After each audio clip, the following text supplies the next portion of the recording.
name is Bob Weintraub.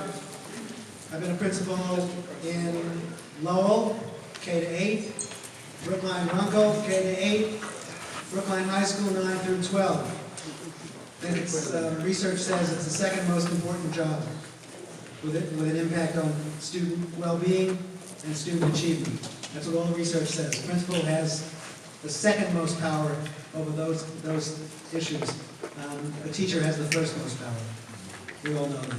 So, I am very, very, very honored to be sitting up here with 4 people that I have tremendous respect for, I know well, and we're going to do this. We're going to have each of them introduce themselves, starting with Piper down there, and then Ramon, and then Henry, and then Dan Bresman, who's a quasi-principal. He's the director of School Within a School, Brookline High School. He's been doing it for a long time. Go. So we're going to tell our story. I have a couple of questions, and we'll take some audience participation. Dr. Adrian Mims, it's great to see you in the house.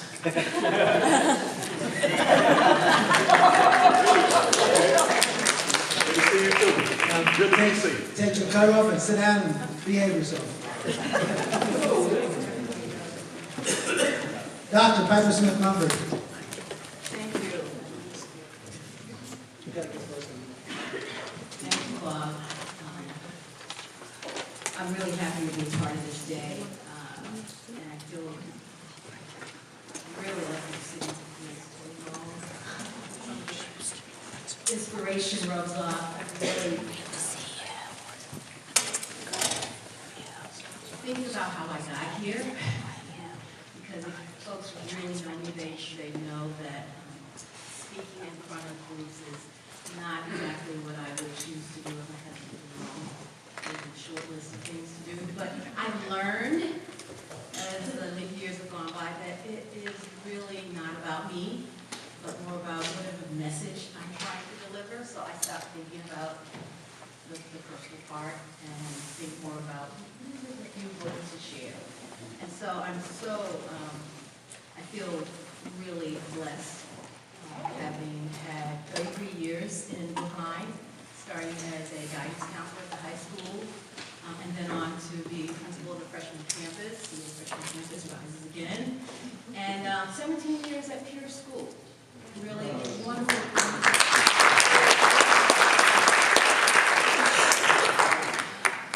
But that's a journey too, right? Before I arrived in Brookline, I'm originally from Danville, Virginia, Commonwealth, Virginia. My maternal grandmother was one of the first women, first black women who received a teaching certificate in the Commonwealth of Virginia. And that is a family history that was repeated throughout the years, as you might imagine, about the significance of education and the importance of formal education given the history of our country around what black people were able to do and not to do.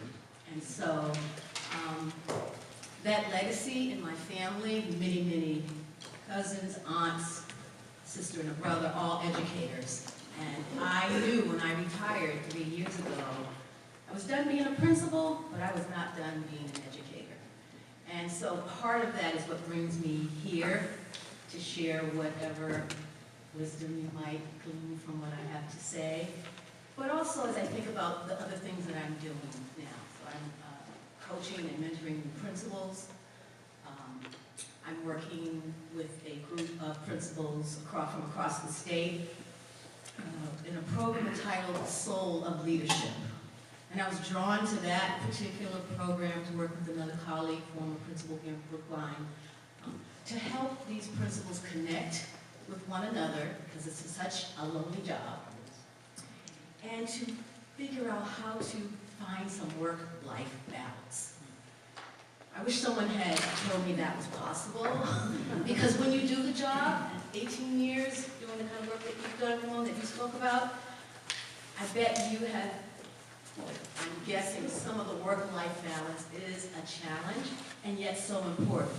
Because how can we give to others, if we leave a building, all the people interaction, without first taking care of ourselves? Like parents, how do you take care of your children if you don't first take care of yourself? Or the plane analogy where the grass comes down, I hope never to experience that, but you know you're supposed to put it on yourself first before you help someone else. It's that kind of need to be aware of your own vulnerability and the need to be cared for yourself and to have others care for you, which a lot of leaders have a hard time having others care for us. So that particular program, along with working at BU as an adjunct professor and starting to help launch a new program for those looking for a doctorate in educational leadership, is keeping me busy in my retirement. But it's a choice that I'm making, a happy choice to be busy and to carry on this family legacy. That's what I want. Thank you, Piper. Piper's going to become a professor of educational leadership in our new doctoral program starting in a few weeks. So, be welcome.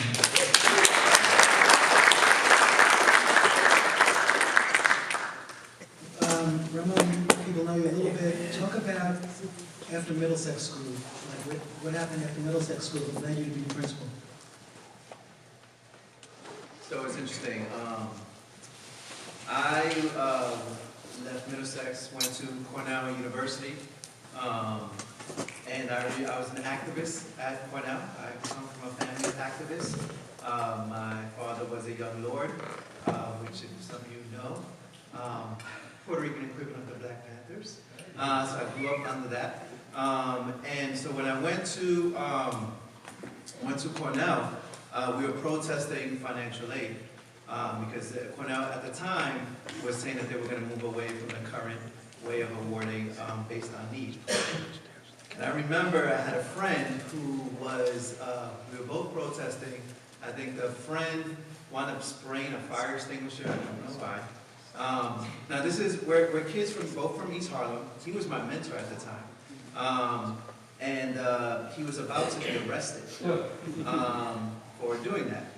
And I remember like it was yesterday when I asked him, now this is my mentor, and I asked him, Ray, you know, what are we going to do? How do you want me to get you legal help, et cetera, et cetera? He said, whatever happens, happens. And that changed my life. What he said at that moment changed my life. Up to that point, I wanted to be a lawyer. After that point, I wanted to be an educator. Because I felt that law was too reactionary, and I wanted to be part of the creative side of it.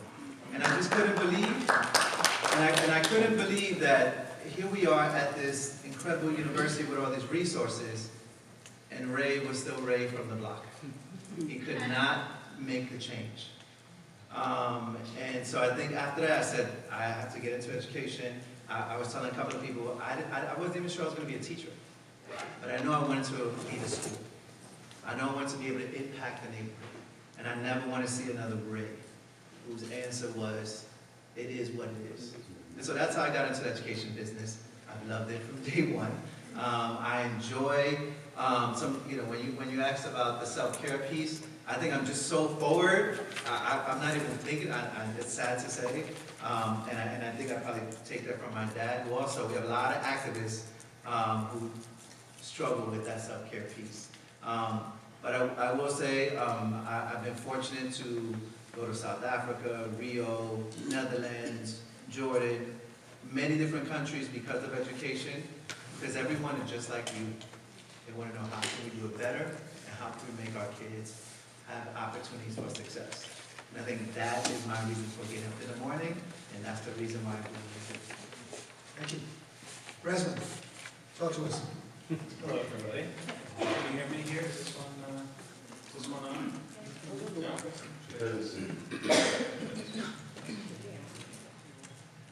How about this one? Yeah. Right. Thank you for having me here with you. I am filled with a tremendous amount of gratitude being here as the leader of the SWS program. It's important to share with you that I'm the luckiest person in the room. I get to do this amazing job with these fantastic students and teachers in a miraculous program. And I feel so fortunate to be there. I feel fortunate to be here with you. My path was, I was a somewhat disaffected student, went to an alternative higher ed institution. I was a para, I was a learning center teacher, regular ed teacher, counselor, some specialization in substance abuse counseling, and found my way to this role that luckily makes all those different things that were sort of all over the map seem like they made sense, because they all are applicable to the role that I'm in now, which is to be the person leading this ship, this school within a school, in my role as the administrator, the coordinator, the counselor, many things that provide me the opportunities to clear the path, to clear obstacles out from in front of the teachers and the students who are having the important experience. It's my honor to be in that role, to serve them in that way. So thank you for having me. I just want to say how magnanimous I am to invite someone who represents Newton North High School to Brookline to speak at this event. But Henry Turner's here. I'm happy to have him. I'm ready to wear my orange and black, but I don't do too much. Thank you very much for having me. My name is Henry Turner, and I am principal at Newton North High School. I've been there for 4 years. This is my 4th year there. My story starts, I grew up in Melrose, Massachusetts. We were one of the few, very few families of color that lived in Melrose growing up, and my experience was being a high-achieving student, but the only person in my honors classes that looked like me. And my experience was came with a lot of challenges, and in reflection about sort of the structures and challenges of my school, which led me to wanting to be a teacher. I think I was a freshman in high school when I just realized that I wanted to be a high school history teacher. I went on to UMass Amherst, and then started teaching at Lexington High School. And my passion has been to work in predominantly white districts and supporting students of color in those districts has been my passion. And I've only worked in METCO districts, and I grew up in METCO district. And so the work that I've worked on has been working on supporting students of color, moving up into making sure that we're addressing opportunity gaps, pushing against the notion of what we see as achievement gaps, pushing against the notion that there's only one way to standardize education, one of the many ways we should celebrate the achievement of our students. In increasing diversity of our schools, how do we support that in terms of how students work with each other, collaborate with each other. A lot of those structures, I realized I had a lot of power in my classroom, but I wanted influence to help shape school. And so I actually went to get licensed as a principal, Anthony Meyer, and I got licensed at the same time, and went to Newton South High School as a dean there for 4 years. And one of the programs I'm most proud of at Newton South was creating a program for low-income African-American Latinx students taking AP US History, in which the first year that I started the program, a student in my class said, "Wow, I've never seen so many black kids in my class before."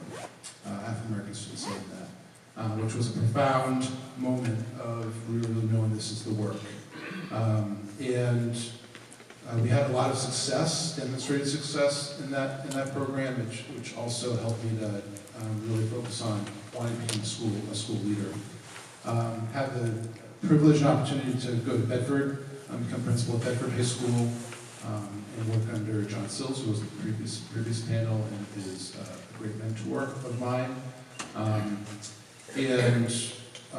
Again, wanting to work in a diverse school, and pushing on the sort of structures of racism that we see in our systems.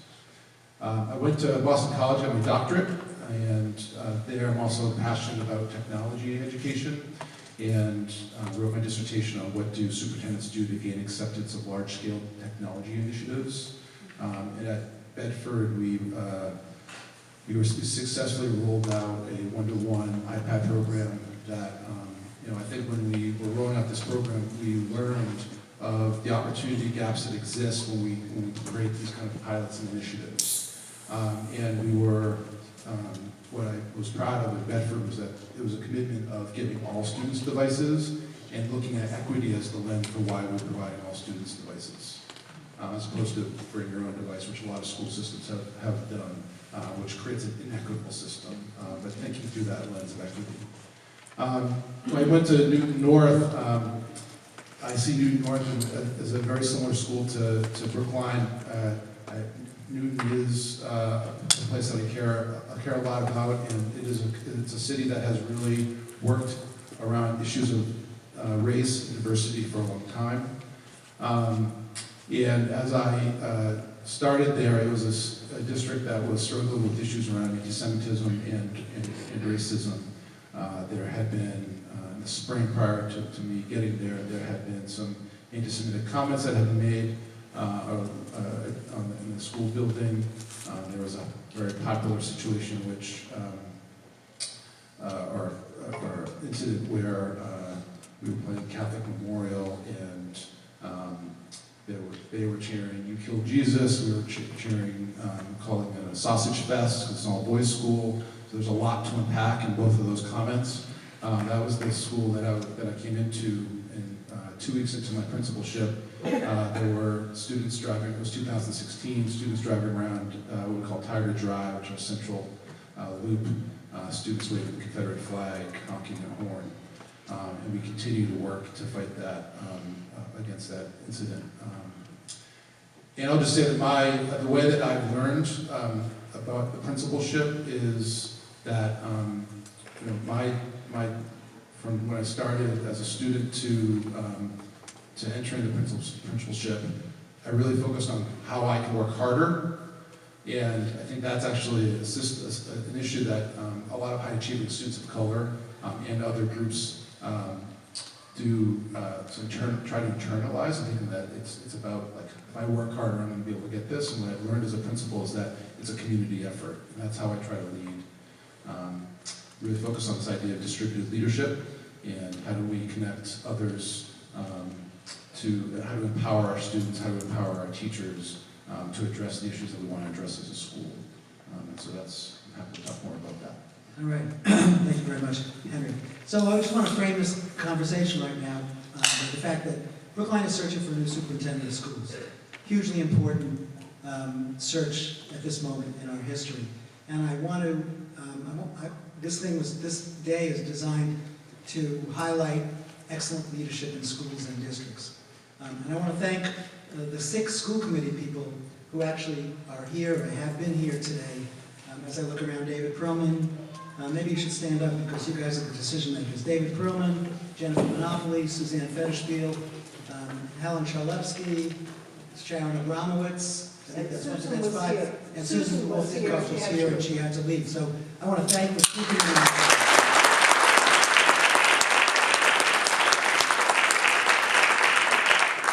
As you know, we all have busy lives, and to devote the entire day here, we appreciate that a lot. So, the role of the principal, or in Dan's case, the director of school within a school, is to be the leader of their particular domain. And because we care deeply today about the search for a superintendent, my questions to the principals here, my questions are about the relationship that they have had with superintendents of school. Because you can't do much without the cooperation, collaboration, support of a school superintendent.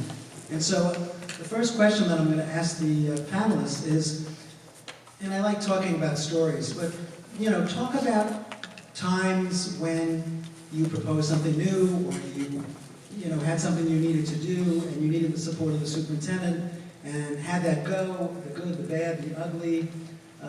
Because, you try to do great stuff, as Ramon has talked about a lot. So, Piper's been in the context of the Brookline Public Schools. Ramon has been in the context of a 1,600 school district called New York City Public Schools. By the way, MS-223 is a public school. Yes. So there were some questions about that. Is it a special charter school? No. Ramon Gonzalez has been the principal of a traditional public school in the Bronx for 18 years.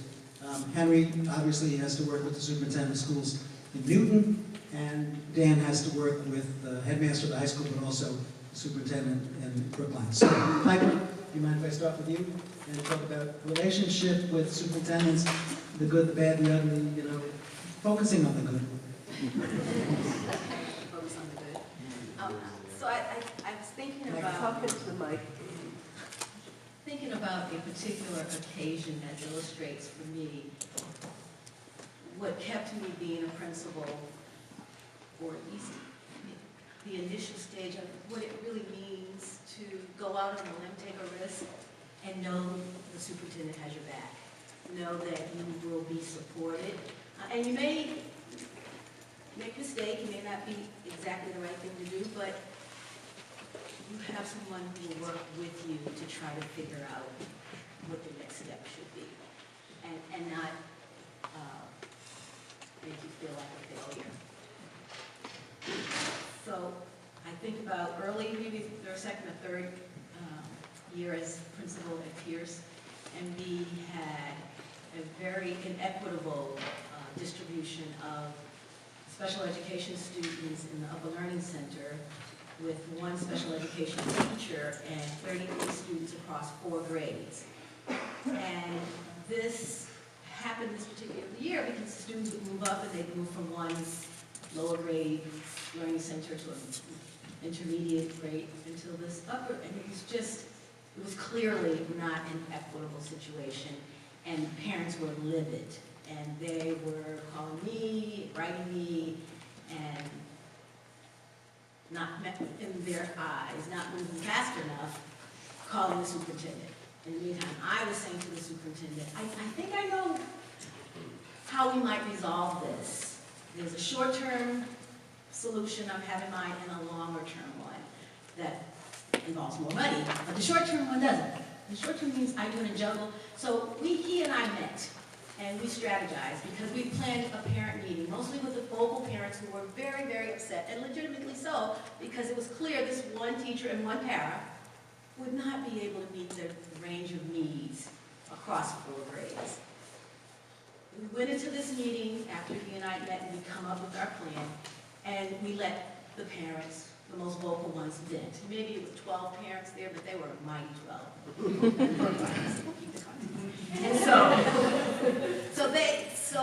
And it wasn't that what they were saying was wrong, because they were angry. So it's hard to hear your message when you're in front of an angry group. But we knew what their message was because we heard them individually and now we had a group. Which for me was always a lesson like, oh God, do we have to have a group of angry? Can we do one at a time? And this superintendent came into the meeting with me and he said, we want to hear you. This is your meeting. So they vented, and then by the 5th person he said, okay, time out. We got it. We understand and we agree it is not tenable. It is not an appropriate configuration. But what I need you to hear, and I'm stopping you, is because what I want to know is, do you want a witch hunt or do you want to solve the problem?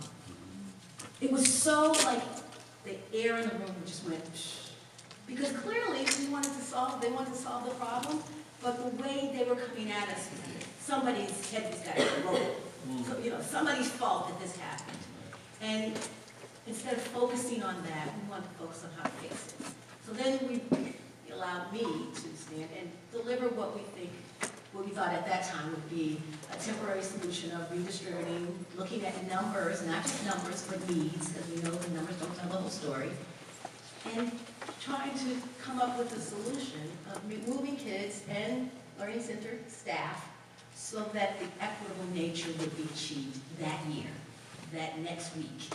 It takes time because there's relationships involved with the teacher, the students, and the parents. But we were being creative in how to answer a need. And once that was done, the following year, we added more staffing. We changed the grade configuration so no one teacher had 4 grades. And it made a huge difference in not only how those parents and students felt, but the staff felt heard, felt like that was an equitable response, and I certainly felt supported. I came out like a rose. Yes, the principal solved our problem. But it was really the superintendent sitting with me beforehand and saying, yeah, this makes sense. We can do this. Let's go. Now, it doesn't always happen that way, but it was really clear to me. He knew many of those parents, He knew them personally. I mean, he had relationship. He'd been at other meetings. So this was not some group that didn't know who this guy was and just saw him as somebody on high dictating what principals and teachers need to do.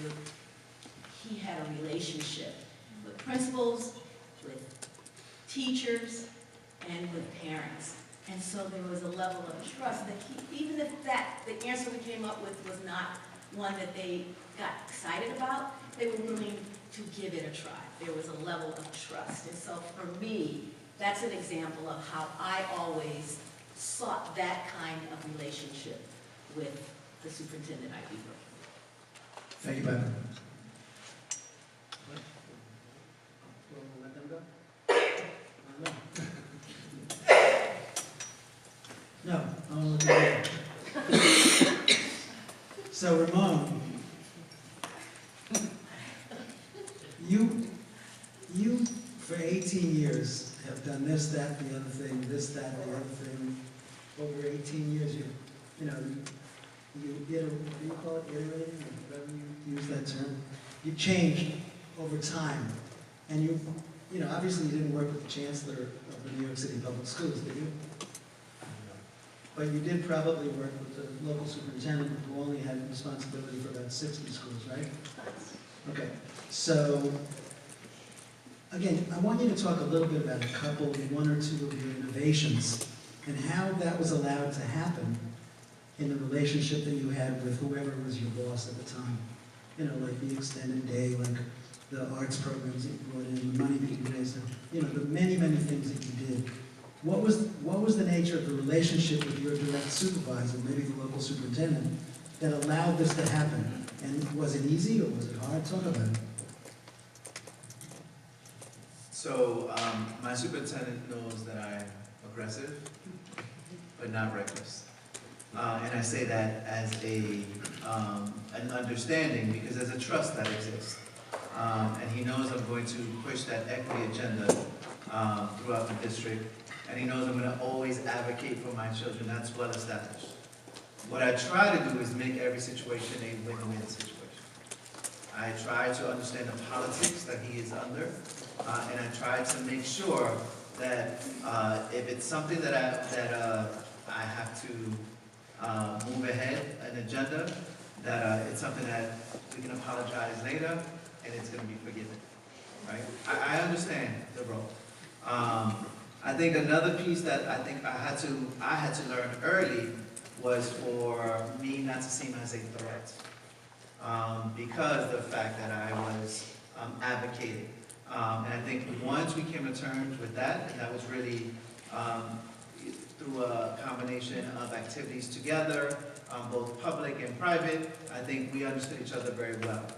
Once that was established, I think my superintendent was my greatest advocate.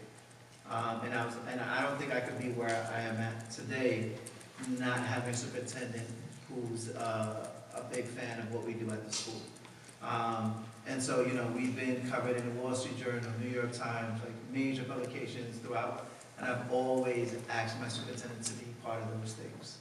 Because those are in the best interests of our community. And I think those are things that you have to, it's very easy to get caught up with the ego and all those other things that block us from making the reforms we want to make. And so every once in a while, you just have to step back and say, this is not about me, this is about the community.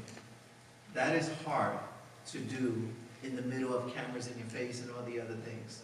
But you have to understand, especially with the light of New York City. Everything could be on the news every other day. And our superintendent lives with that threat, particularly given the community we're in. Everyone's looking for that story, right? And no, I've never met a newspaper that retracts a story afterwards, even if they're wrong, right? So it's really important that I don't put him in that situation. And so I think because of that relationship that has I've definitely blossomed over the last couple of years, I think we've done a lot of great things for our kids, and I owe him for closing that dissonance that existed between Central and the school. Like he is my guy. Whenever I need someone to advocate for our kids, he loves doing that. we speak the same language, we advocate in very similar ways, and I think that has a lot to do with that trust and that relationship building. And I think that's critical. A lot of us have to go and make that relationship and not wait for that relationship to develop. And I was very comfortable with doing that. And I believe if I even have to go to extremes, like I've been around the world, that's with the support of my superintendent. And he has a lot more to lose when I do that because it's out of the area. But there has to be that trust that is developed over time.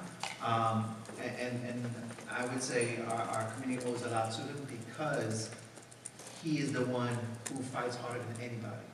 And that's rare in a superintendent in such a political world.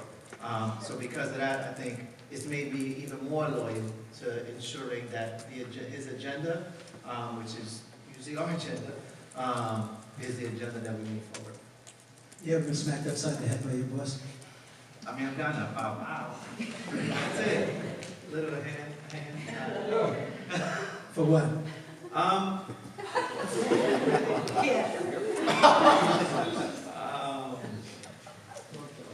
Yeah, thank you. We'll talk about that.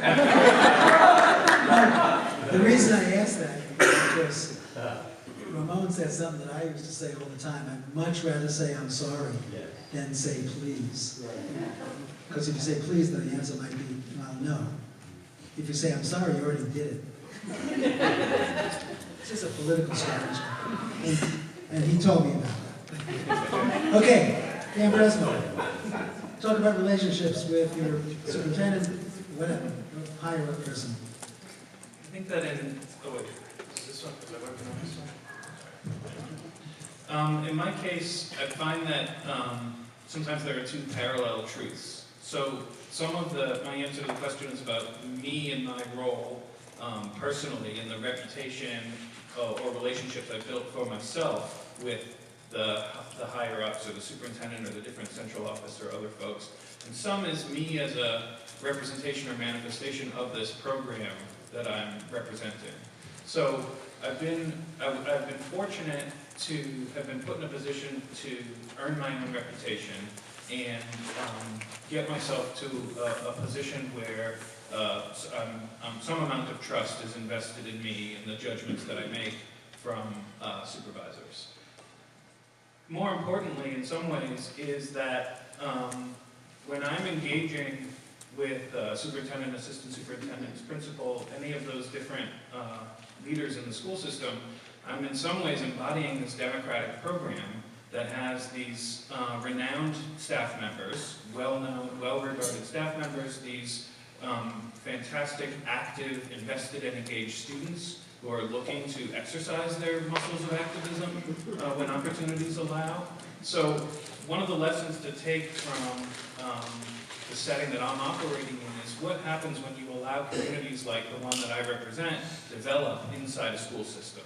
And then what relationships, what dynamics does then that afford different folks to occupy as disagreements or plans or collaboration ensues. So I think even more important for this question than whatever reputation I earn for myself personally, which is helpful, is really that when you're speaking with me or challenging something that's happening in our program or challenging a direction that it seems I'm representing, is that you're really actually engaging these fantastic staff members, these 120 students, and the hundreds and thousands of alumni and parents that are so closely affiliated with this program. It puts me in a different position, and one of the things, I started with gratitude when I introduced myself, one of the things I'm so grateful for is that reality, and that empowers us in the program and empowers me in my role to really be able to operate autonomously. But it's important to note sometimes the directions from which legitimacy is derived. And some of my legitimacy in the role that I'm in is derived from having been hired, having been, being employed under this title in the role that I'm in, but much more important for the legitimacy I derive is all that I'm representing associated with this program. And that when you allow, and I'm so grateful to have for this program to have been allowed to develop in the way that it has over 50 years, we are well positioned to be able to explore innovative, experimental things and be allowed to get away with it, because it's not just me showing up at an office trying to defend or advocate for something that we're trying to do. It's much more than that. Like what? What kind of, what's an innovation that you had to sell? Oh, that's a good question. Well, over the years, we've explored several different things. We have different new courses that we'll offer regularly. We'll have different approaches to discipline in the program. We'll have a different approach to how we're engaging social emotional counseling supports, discipline, different co-curricular programming. There's really, as the program as a living thing evolves through the course of every year and each decade, there's new directions in the classroom, next to the classroom, program-wide, that we're able to explore, because I think really because we're this body, we're this much bigger thing than anybody who's occupying the role of leader of the program, or even the current students who are in the program. There's much more to it. Thank you. Henry, related, John Sills is sitting out there.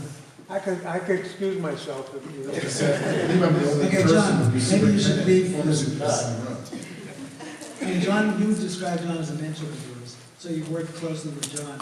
It's not, John's here. Talk about the relationship with John in regards to innovation or programming that you had to work with John on. So John was not only my superintendent, he was my predecessor as principal at Bedford High School. So I think that relationship was unique, had a lot of potential to be challenging, but I think our personalities clicked right away. I know our personalities clicked right away. I'll just speak about both of my superintendents right now, is that the thing that I've experienced, I'm not a person who would ask for forgiveness over permission. I like to communicate all the time with my superintendent and tell them what I think, what I believe, my opinion. And I've been fortunate that I worked for two superintendents who are encouraging of my ideas, who say yes a lot. And instead of giving me the hard no, they push me where they disagree, or when it's not, or they don't think we're ready, or we don't have the money for it. I've never gotten a hard no on something. And I also work for superintendents who are committed to equity, to supporting all students, and so our values align. And so when I worked with John, our commitment to instruction was clear. There were times when we had differences of opinion on instruction, but John was a great debater, and so we spent hours sometimes having really thoughtful conversations. And again, it never led to a no. It never, and often it led to some interesting ideas. I think the question of when have I ever had to lead something where I disagreed, I'm not sure that that's ever been the case, honestly, because in Bedford and in Newton, the perspective is that the principal is a part of the district's leadership team.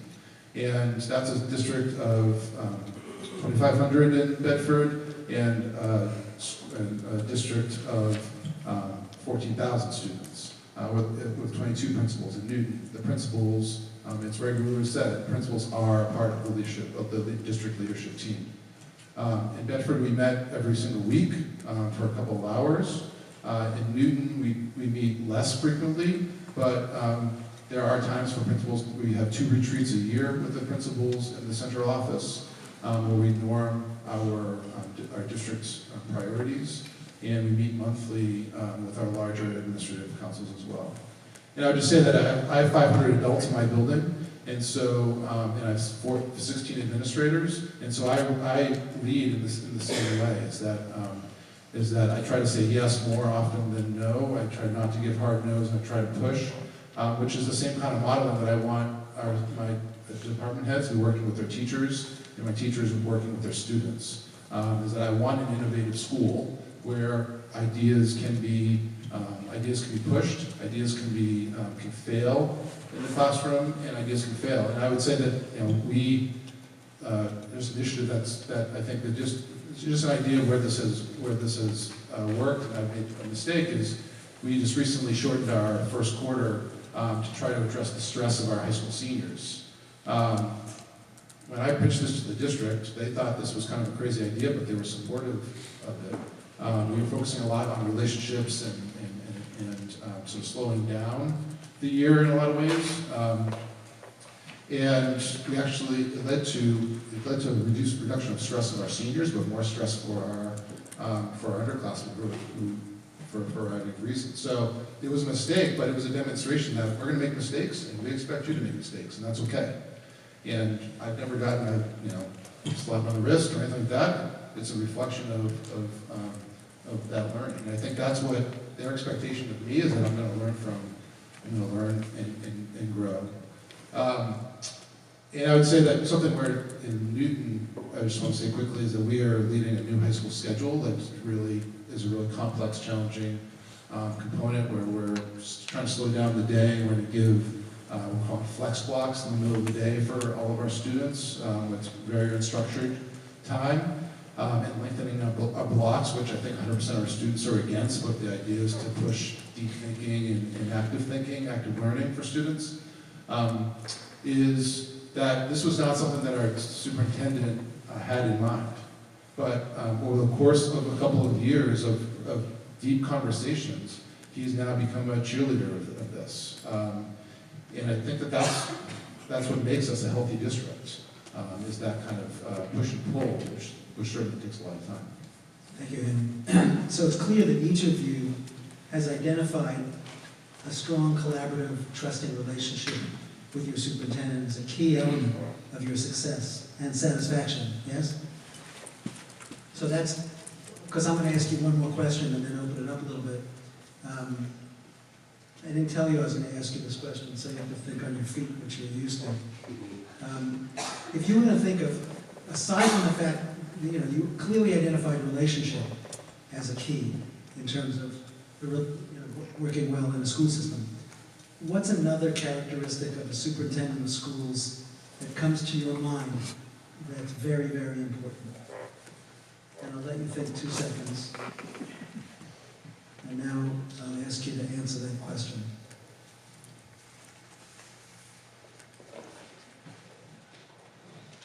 I would say someone who can know how to empower others. And I think that if we're looking for a superintendent who is going to have all the answers, then I think you're a problematic district. And I think that is the concept of a superintendent, I think, and I think as a school leader, is that there are often times when people who are, where staff are looking for someone who has all the answers, but it's actually not who they're looking for.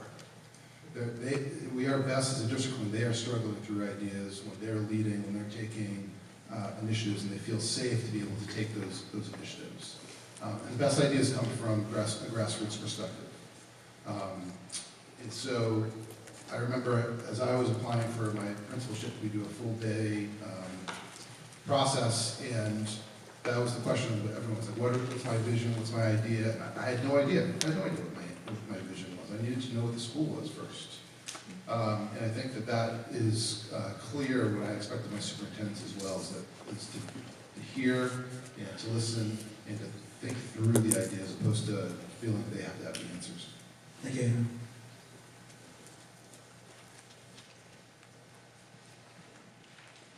This might be the time for me to use the CEO, I saw someone at lunch, that I would look for someone who's the chief encouragement officer.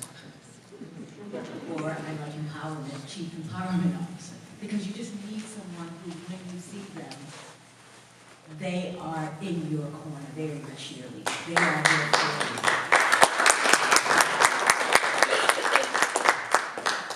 So clearly developing relationships and having trusting relationships are key, but sometimes you don't have that relationship yet, but you're smiling at those you don't know, which opens the door for them to approach you, to get to know you, and you to get to know them. So I really put a lot of value in who are the leaders that I want to work with, and what are the intrinsic values that they exude. I don't know how much they know about technology, the writing program, but what do they know about people and how to get people to be invested in children? And so I want someone who can speak with passion about how they lead, and then can point to many different ways to demonstrate that leadership. And that others can also say, oh yes, when I worked with her, it was really clear. Every time I turned around, even when I was not my best, I never felt she was walking around to catch me and aha, gotcha, it was a gotcha. It was later, I didn't understand something that I saw, that there is feedback and there's an exchange that's real authentic. And sometimes that's hard to determine in an interview of 30 minutes, even a day-long one. But if you talk with enough people and if there's enough evidence, you know you have someone who they may have to learn about a few things around the curriculum. Those things are learnable. You can achieve that. What you can't get is the kind of value that makes kids look up and smile, that makes the adults want to be in the company of those. And so that's the kind of leader. Hard to sometimes articulate or pinpoint, but when they walk in the room, people light up, people want to talk with them. There is something about them that exudes a leadership skill set. And so for me, it's being the CEO.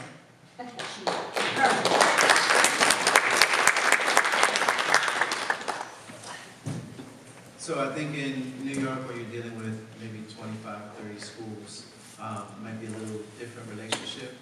But I think I want to see someone who's invested in developing me as well. What I love about my superintendent is that he's well-read, knows research, willing to go on a limb and be a thought partner. I think those, for me, for my sense of being, are really important to me. And I enjoy having those conversations with him. I see him as a friend. I see him as somebody who I can call, different superintendents, but I can call him at 9, 10 at night. We do have those conversations. I do enjoy that. And I think, as we talked about earlier, this is a lonely job. And you do need that sort of community of thought partners that you can rely on. And my superintendent is basically like a mentor to me. And I value that relationship. And even when there's any type of disagreement, we practice firm, right? There's nothing wrong with being warm and firm. And that's something that I practice in my school. And it's just that relationship that we're about each other's best interests. You'll go to great lengths for anyone who feel like that is pushing that philosophy with you. And I think that investment in people is something that, as a leader, you want to model for everyone. When I talk to my teachers, I want them to feel that I'm investing in them. And I think that is something that I work with my superintendent on exhibiting throughout everything we do. That I am investing in you because you are important. Thank you, Ramon. In a superintendent, school leader, there's many things that I want. I would want that person to have heart, conviction, courage, vision. I want that person to recognize that the greatest honor is to serve something great.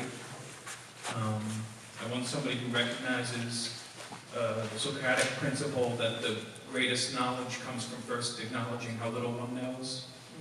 I want somebody who will inspire me to follow. I have a tremendous amount to offer.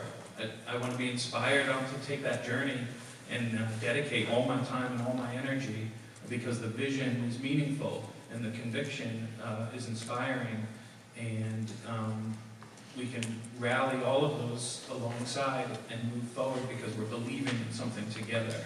And that belief in what we're valuing together is so evident and so clear in that vision and the ability to convey that mission that someone like me is inspired to follow, but even more importantly, that the teachers and the students are inspired to elevate because of it.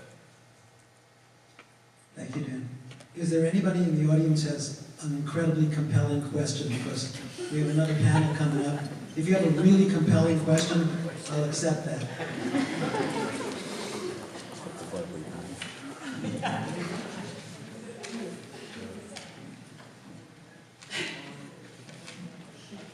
No? Okay, then thank you.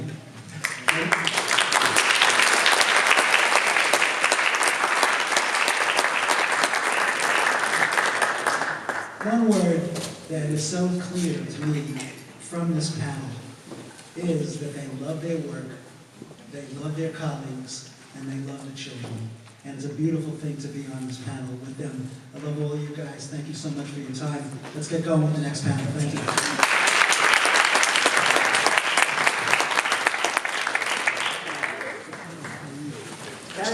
Let's go.